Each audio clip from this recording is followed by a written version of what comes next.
What is good, guys? Welcome back to another Davis Nerf Club video. This video is going to be reviewing the the Dart Zone Max Pro Outlaw, something like that. And I got the blaster from Target and I bought it online. So I think you can actually go online and actually get it now because it's now listed. I think they listed it like 2 days ago. I bought it 2 days ago, and yeah, now it's arrived, so let's get to unboxing it. Actually, I'm going to use a different knife because that knife is a little bit dull. Oops. Also, currently in my bedroom, it's a bit messy, sort of.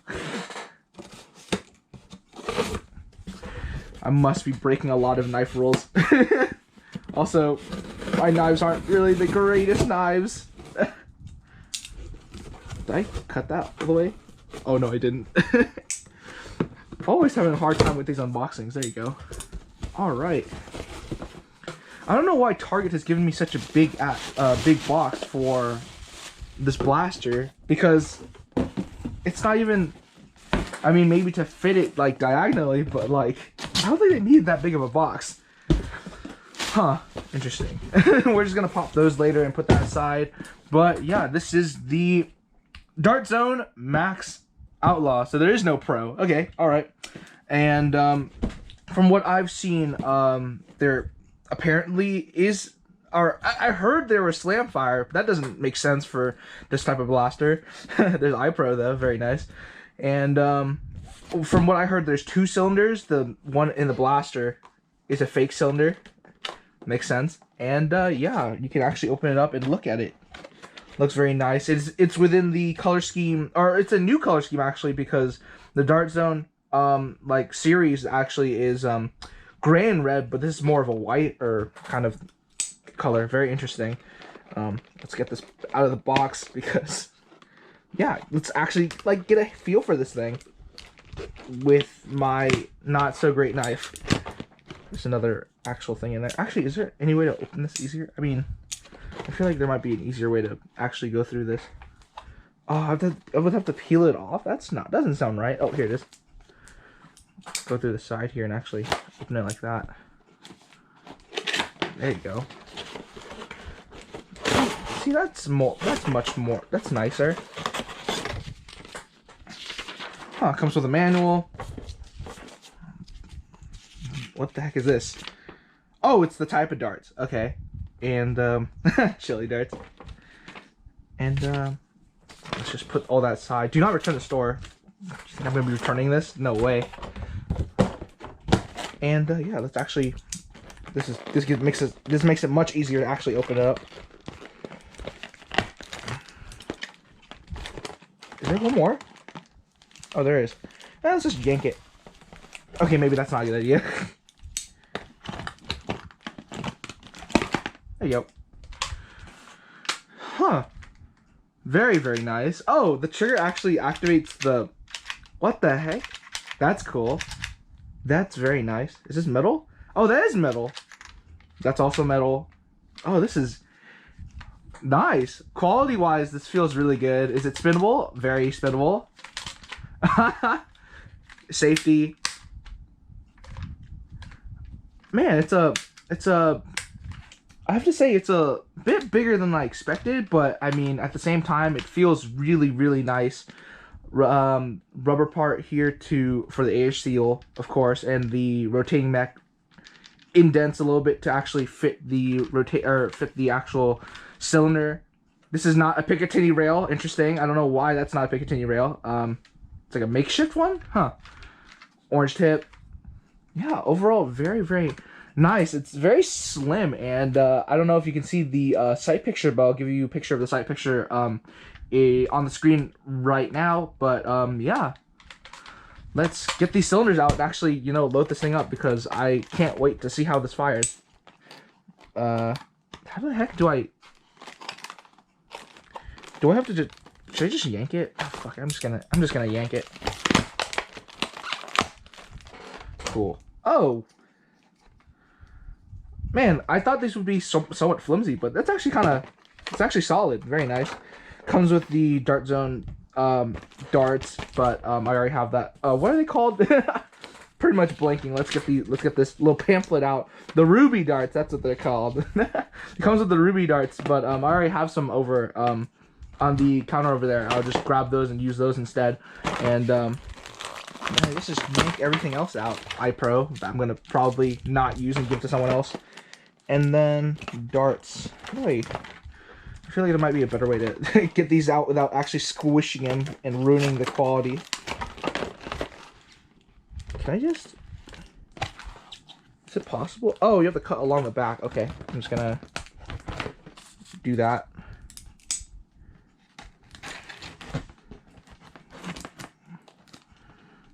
Is that enough? Good enough. Good enough. Oh no. I'm yanking out everything at this point. Yeah, good enough. Nice. Okay. Oh gosh, I'm now making a mess. Let's just clean everything up, and I'll get back to you when I actually get some darts. So I just grabbed a handful of darts, and let's actually test to see the loading mech. Is it... Oh, it's this way. Okay. Yeah, that makes sense because it has to match the little indent, and this matches the part right there. Snaps in very nice, and oh, that's nice. Cylinder is very spinnable, while inside the actual blaster doesn't come out easy. Somewhat. I'd say it's a good amount of force to actually get it out, and if you're not careful, you're actually gonna shoot it out of the blaster and not be able to catch it. Oh, like that. Let's just grab that real quick. Oh gosh, where did it go? Oh no. Oh, where did it go? It went under my laptop. That's a little awkward. Yeah, if you're not careful, you're gonna snap it out and it'll fire out real hard. So I think with reloading this blaster, you're gonna have to two-hand it, because I don't know if there's a way to actually do this properly. Let's see here. So without breaking your grip, I don't think there's a way. You just gotta, unless you just really just don't care and just wanna. I'm gonna have a whole... Oh gosh, I'm gonna have a fun time with this. It's reminded me a lot of the M1 bread machine where it just flies out, but I'm using a lot of force to actually try to get it out. Goes to show that you have to put a lot of force in actually taking out the cylinder, and there's no way that thing's gonna be coming out anytime soon. I also like how there's an indent on the left side but not on the right side. I think that's a missed opportunity, but I like how there is at least an indent to actually load in the cylinder in case you want to not take out the cylinder, just load it like that. But yeah, just load this bad boy up with 6, and let's actually now try to actually fire it, because I haven't fired it yet. So how's the prime? Oh, that's a hard prime. That is hard. Oh, and it comes back up too. Okay, that's nice. Yeah, that's gonna be a very hard prime. And it delivers with performance. Very, very nice. That's hard. You really have to get into it and actually use your hand to prime it, because I don't think there's any way you can really use your thumb and prime it unless you're really, really strong. Yep. This is going to be a big issue for, like, kids and stuff like that, because I don't know if they have enough strength to actually bring it down with their thumb. I'm, like, kind of struggling, but as long as I get my whole hand, like, actual thumb into it, I can actually have enough force and prime it like that. Oh, and now it's empty. Oops. Wasn't counting. Had too much fun. And yeah, let's load up another cylinder and fire this thing. This thing feels very, very nice. Let's shoot at the wall to actually see how much power it actually has. I'm pretty sure it is a lot, because with what's advertised, it should hit around 125 feet per second. Oh, yeah, and that does have power. Gotta make sure I don't hit my eye on accident. Ooh. Oh man, that prime is a bit hard, not gonna lie. It's very nice though, with the whole mechanism and stuff like that. It seems, oh my gosh. It seems that barrel, or this part of the barrel at the very least, is coming out to meet this end of the cylinder, which is nice. And I think with the prime, you're actually rotating the actual cylinder too, which is very, very nice. That's probably what's adding to how hard the prime is, because it's actually not only priming the hard spring, but actually also bringing or rotating that that cylinder. And actually, funny, when it's primed, you can actually rotate the cylinder like that too. That's interesting. Very, very nice. I'm pretty sure it's not deprimable, right? Oh, it is deprimable. Oh, wow. Okay. See, with most of these people talking about how some of these blasters might have slam fire like Unicorn and the M1 bread machine and the long shot, and pretty much those are the only blasters I've kind of reviewed. It's very fun to actually have a blaster that is deprimable. That's nice. Overall, having a whole bunch of fun with this blaster, and its ability to be one-handed is very, very nice compared to the other sidearms we have in the market, like the Mark II and the 2.1, which is very, very nice.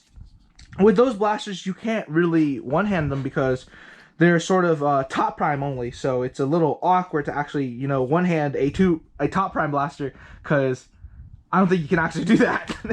But with this, you can actually just use your thumb and just prime it like that and fire, which is very nice. And it's going to be a very, very cool blaster, especially for those who want to possibly dual wield secondaries, because you actually can with a sort of hammer prime type of blaster. Very, very nice. And with the performance it's delivering, I can sort of see why the prime is hard, but it's nice that it's metal, or at least the sort of hammer prime is metal, and yeah, with the metal construction and sort of very nice sturdy toy plastic, this is going to be a very, very nice blaster to actually own and use, because the quality is up there. And for, what is it, like 30 bucks, 31 bucks, it's around that price point. This is going to be a solid secondary for those who are going to be firing within that 100-150 range. Why I say 100, it's hitting above that, within the 150 FPS range.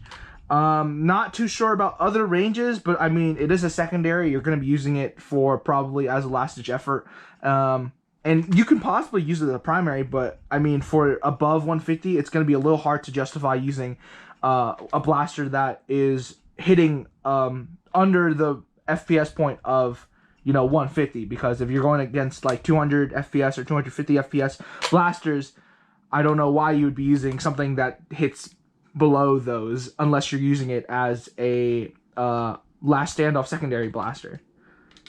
Very, very nice. Also, sort of finger grooves to actually fit with your fingers. I mean, I sort of have a medium to large size hand, so my fingers are kind of coming off those finger grooves, but I mean, it fits. It's nice.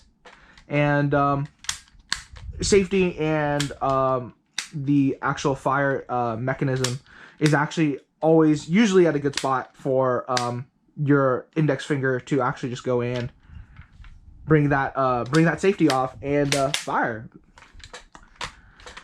Yeah.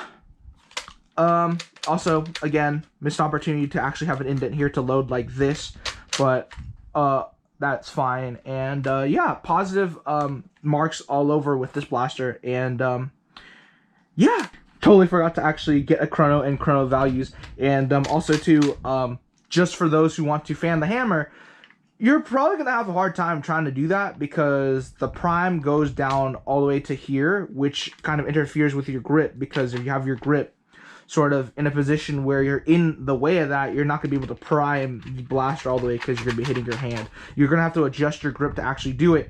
And even then, it's going to be hard, because the prime of this thing is hard, to say the least. It is very hard to account for the spring and to account for that rotating mech.